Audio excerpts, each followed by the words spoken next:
Welcome to Quarantine Kids Storytime. My name is Jack, and today I'll be reading you Around the World in 80 Days by Jules Verne. Chapter 8, in which Passepartout talks rather more, perhaps, than is prudent.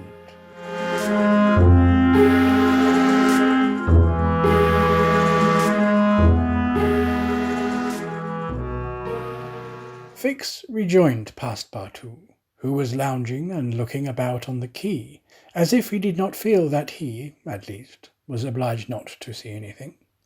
"Well, my friend," said the detective, coming up with him, "is your passport viséd?"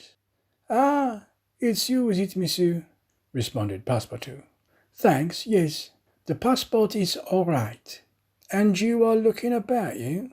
"Yes, but we travel so fast that I seem to be journeying in a dream." "So this is Suez?" "Yes." "In Egypt?" "Certainly, in Egypt." "And in Africa?"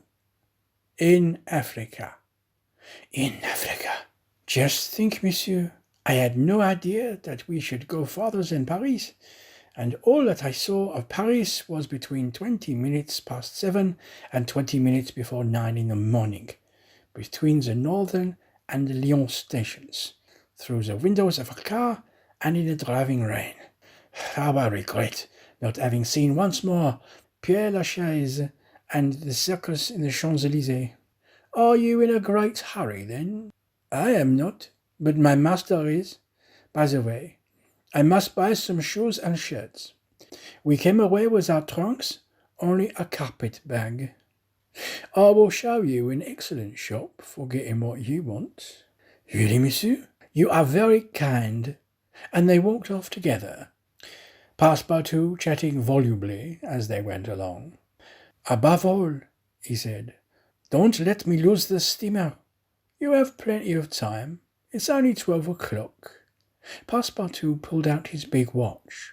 "12?" he exclaimed. "Why, it's only 8 minutes before 10. Your watch is slow." "My watch?"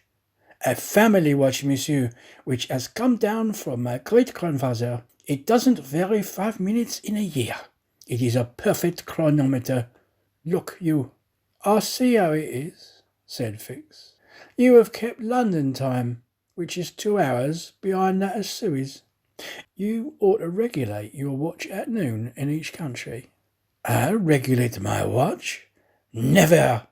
"Well then, it will not agree with the sun." "So much worse for the sun, monsieur.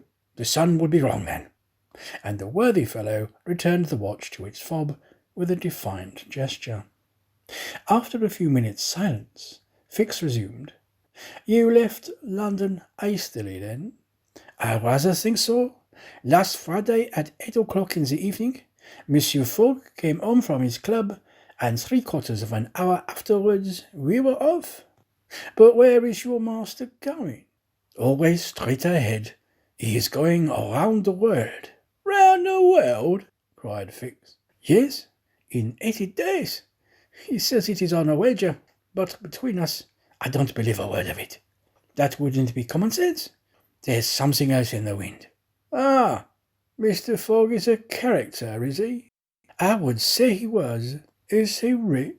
"No doubt, for he is carrying an enormous sum in brand new banknotes with him, and he doesn't spare the money on the way either. He has offered a large reward to the engineer of the Mongolia if he gets us to Bombay well in advance of time." "And you have known your master a long time?" "Why, no. I entered his service the very day we left London." The effect of these replies upon the already suspicious and excited detective may be imagined. The hasty departure from London soon after the robbery, the large sum carried by Mr. Fogg, his eagerness to reach distant countries, the pretext of an eccentric and foolhardy bet, all confirmed Fix in his theory. He continued to pump poor Passepartout, and learned that he really knew little to nothing of his master, who lived a solitary existence in London, was said to be rich, though no one knew whence came his riches, and was mysterious and impenetrable in his affairs and habits. Fix felt sure that Phileas Fogg would not land at Suez, but was really going to Bombay. "Is Bombay far from here?" asked Passepartout. "Pretty far. It is 10 days' voyage by sea." "And in what country is Bombay?" "India." "In Asia?" "Certainly." "Certes! I was going to tell you there's one thing that worries me. My burner." "What burner?" "My gas burner, which I forgot to turn off, and which is at this moment burning at my expense.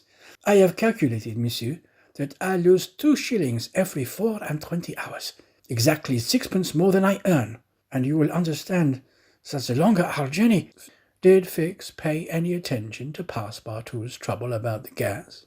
It's not probable. He is not listening, but was cogitating a project. Passepartout and he now reached the shop, where Fix left his companion to make his purchases, after recommending him not to miss the steamer, and hurried back to the consulate. Now that he was fully convinced, Fix had quite recovered his equanimity. "Consul," said he, "I have no longer any doubt. I have spotted my man. He passes himself off as an old stick who is going round the world in 80 days. "Then he is a sharp fellow," returned the consul, "and counts on returning to London after putting the police of the 2 countries off his track." "We'll see about that," replied Fix. "But are you not mistaken?" "I am not mistaken." Why was this robber so anxious to prove by the visa that he had passed through Suez? "Why, I have no idea, but listen to me." He reported in a few words the most important parts of his conversation with Passepartout. "In short," said the consul, "appearances are wholly against this man." "And what are you going to do?" "Send a dispatch to London for a warrant of arrest to be dispatched instantly to Bombay, take passage on board the Mongolia, follow my rogue to India, and there, on English grounds, arrest him politely, with my warrant in my hands and my hand on his shoulder."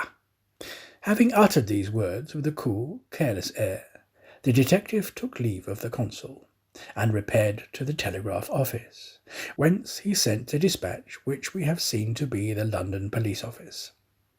A quarter of an hour later found Fix, with a small bag in his hand, proceeding on board the Mongolia, and, ere many moments longer, the noble steamer rode out at full steam upon the waters of the Red Sea.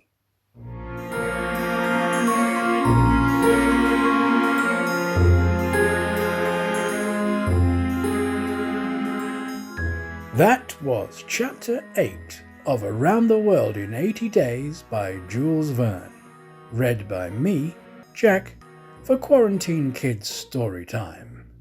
Join me again soon for Chapter 9, in which the Red Sea and the Indian Ocean prove propitious to the designs of Phileas Fogg. Thanks again for listening, and goodbye.